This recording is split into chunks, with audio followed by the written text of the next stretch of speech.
April 2nd, Gideon defeats the Midianites. Judges chapter 7, verses 1 through 25. So Jerubbaal, that is Gideon, and his army got up early and went as far as the spring of Herod. The armies of Midian were camped north of them in the valley near the hill of Moreh. The Lord said to Gideon, "You have too many warriors with you. If I let all of you fight the Midianites, the Israelites will boast to me that they saved themselves by their own strength. Therefore, tell the people, whoever is timid or afraid may leave this mountain and go home." So 22,000 of them went home, leaving only 10,000 who were willing to fight. But the Lord told Gideon, "There are still too many. Bring them down to the spring, and I will test them to determine who will go with you and who will not." When Gideon took his warriors down to the water, the Lord told him, "Divide the men into two groups. In one group put all those who cup water in their hands and lap it up with their tongues like dogs. In the other group put all those who kneel down and drink with their mouths in the stream." Only 300 of the men drank from their hands. All the others got down on their knees and drank with their mouths in the stream. The Lord told Gideon, "With these 300 men, I will rescue you and give you victory over the Midianites. Send all the others home." So Gideon collected the provisions and ram's horns of the other warriors and sent them home. But he kept the 300 men with him. The Midianite camp was in the valley just below Gideon. That night, the Lord said, "Get up, go down into the Midian camp, for I've given you victory over them. But if you are afraid to attack, go down to the camp with your servant Purah. Listen to what the Midianites are saying, and you will be greatly encouraged. Then you will be eager to attack." So Gideon took Purah and went down to the edge of the enemy camp. The armies of Midian, Amalek, and the people of the east had settled in the valley like a swarm of locusts. Their camels were like grains of sand on the seashore, too many to count. Gideon crept up just as a man was telling his companion about a dream. The man said, "I had this dream, and in my dream a loaf of barley bread came tumbling down into the Midianite camp.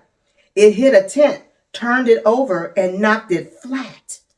His companion answered, "Your dream can mean only one thing. God has given Gideon, son of Joash, the Israelite, victory over Midian and all its allies." When Gideon heard the dream and its interpretation, he bowed in worship before the Lord. Then he returned to the Israelite camp and shouted, "Get up, for the Lord has given you victory over the Midianite hordes." He divided the 300 men into 3 groups and gave each man a ram's horn and a clay jar with a torch in it. Then he said to them, "Keep your eyes on me. When I come to the edge of the camp, do just as I do. As soon as I and those with me blow the ram's horn, blow your horns too, all around the entire camp, and shout, 'For the Lord and for Gideon.'" It was just after midnight, after the changing of the guard, when Gideon and the 100 men with him reached the edge of the Midianite camp. Suddenly they blew the ram's horn and broke their clay jars. Then all 3 groups blew their horns and broke their jars. They held the blazing torches in their left hands and the horns in their right hands, and they all shouted, "A sword for the Lord and for Gideon." Each man stood at his position around the camp and watched as all the Midianites rushed around in a panic, shouting as they ran to escape. When the 300 Israelites blew their ram's horns, the Lord caused the warriors in the camp to fight against each other with their swords. Those who were not killed fled to places as far away as Beth Shittah near Zerah and to the border of Abel Maholah near Tabith. Then Gideon sent for the warriors of Naphtali, Asher, and Manasseh, who joined in chasing the army of Midian.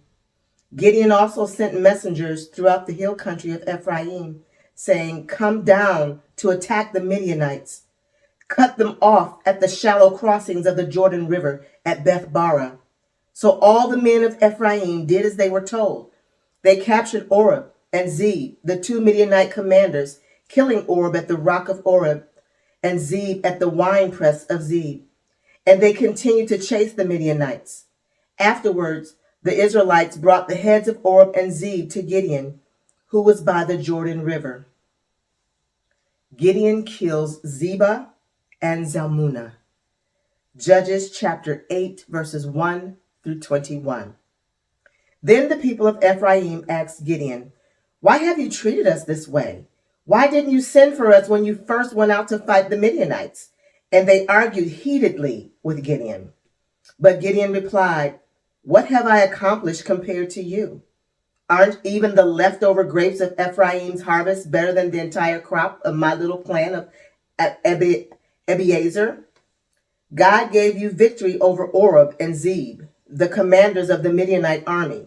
What have I accomplished compared to that?" When the men of Ephraim heard Gideon's answer, their anger subsided. Gideon then crossed the Jordan River with his 300 men, and though exhausted, they continued to chase the enemy. When they reached Sukkoth, Gideon asked the leaders of the town, "Please give my warriors some food. They're very tired.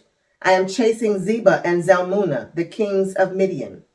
But the officials of Sukkoth replied, "Catch Zebah and Zalmunna first, and then we will feed your army." So Gideon said, "After the Lord gives me victory over Zebah and Zalmunna, I will return and tear your flesh with the thorns and briars from the wilderness." From there, Gideon went up to Peniel and again asked for food, but he got the same answer. So he said to the people of Peniel, "After I return in victory, I will tear down this tower."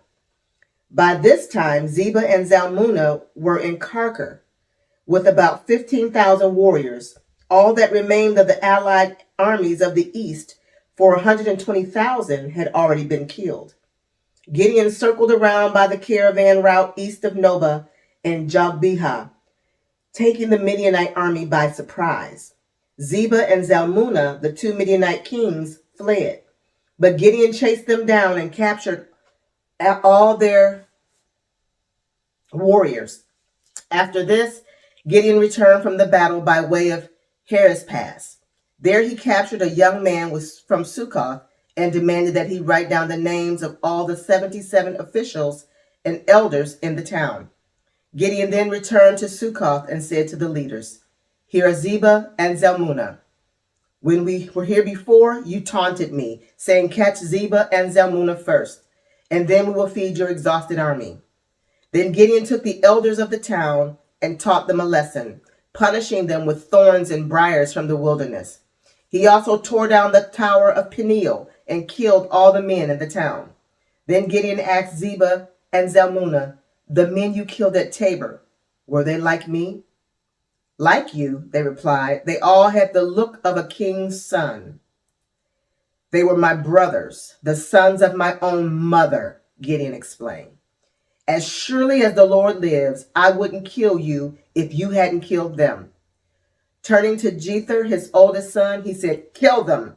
But Jether did not draw his sword, for he was only a boy and was afraid. Then Zebah and Zalmunna said to Gideon, "Be a man, kill us yourself." So Gideon killed them both and took the royal ornaments from the necks of their camels. Gideon's sacred ephod. Judges chapter 8, verses 22 through 35. Then the Israelites said to Gideon, "Be our ruler. You and your son and your grandson will be our rulers, for you have rescued us from Midian." But Gideon replied, "I will not rule over you, nor will my son. The Lord will rule over you. However, I do have one request, that each of you give me an earring from the plunder you collected from the fallen enemies." The enemies, being Ishmaelites, all wore gold earrings. "Gladly," they replied. They spread out a cloak, and each one threw in a gold earring, and they had gathered from the plunder. The weight of the gold earrings was 43 pounds, not including the royal ornaments and pendants. The purple clothing worn by the kings of Midian or the chains around the necks of their camels. Gideon made a sacred ephod from the gold and put it in Ophrah, his hometown. But soon all the Israelites prostituted themselves by worshiping it, and it became a trap for Gideon and his family. This is the story of how the people of Israel defeated Midian, which never recovered. Throughout the rest of Gideon's lifetime, about 40 years, there was peace in the land. Then Gideon, son of Joash, returned home. He had 70 sons born to him, for he had many wives. He also had a concubine in Shechem, who gave birth to a son, whom he named Abimelech. Gideon died when he was very old, and he was buried in the grave of his father, Joash, at Ophrah, in the land of the clan of Abiezer. As soon as Gideon died, the Israelites prostituted themselves by worshiping the images of Baal, making Baal-berith their god. They forgot the Lord their God, who had rescued them from all their enemies surrounding them. Nor did they show any loyalty to the family of Jerubbaal, that is Gideon, despite all the good he had done for Israel. Abimelech rules over Shechem. Judges chapter 9, verses 1 through 6. One day Gideon's son Abimelech went to Shechem to visit his uncles, his mother's brothers. He said to them and to the rest of his mother's family, "Ask the leading citizens of Shechem whether they want to be ruled by all 70 of Gideon's sons or by one man. And remember that I am your own flesh and blood." So Abimelech's uncles gave his message to all the cities of Shechem on his behalf. And after listening to this proposal, the people of Shechem decided in favor of Abimelech because he was their relative. They gave him 70 silver coins from the temple of Baal-berith, which he used to hire some reckless troublemakers who agreed to follow him.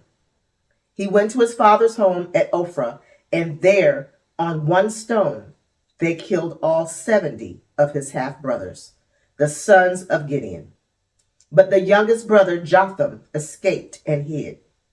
Then all the leading citizens of Shechem and Beth Millo called a meeting under the oak beside the pillar at Shechem and made Abimelech their king.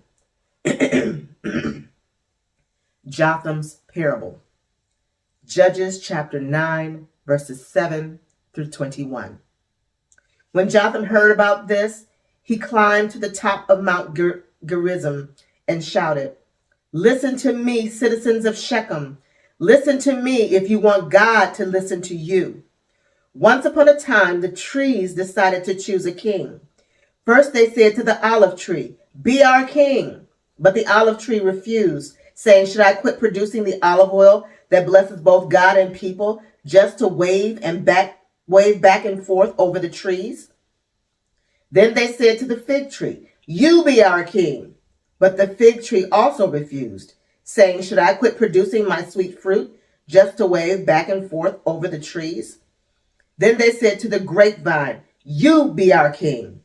But the grapevine also refused, saying, 'Should I quit producing the wine that cheers both God and people, just to wave back and forth over the trees?'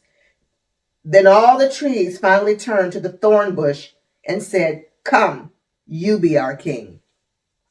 And the thorn bush replied to the trees, 'If you truly want to make me your king, come and take shelter in my shade.